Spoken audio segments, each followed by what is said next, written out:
সবাইকে ধন্যবাদ। শরীফ মাসুদ জিন্দাবাদ। সবাইকে ধন্যবাদ। আসসালামু আলাইকুম। তার নেতৃত্বে জাতীয় পার্টি এগিয়ে চলেছে। জাতীয় পার্টি একটি গণমানুষের দল।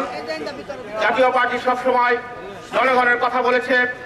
জাতীয় পার্টি সবসময় জনগণের, বিশেষ করে কৃষক, খেটে খাওয়া মেহনতি মানুষের পক্ষে ছিল।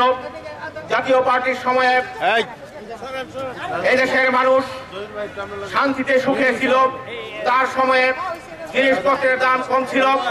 তার সময়ে মানুষ দরজা খুলে ঘুমাতে পারত। আজকে দেশের যে পরিস্থিতি, এই পরিস্থিতি থেকে উত্তরণের একটি পথ, সেটি হচ্ছে জাতীয় পার্টিকে আগামী দিন রাষ্ট্র ক্ষমতায় নিয়ে যেতে হবে।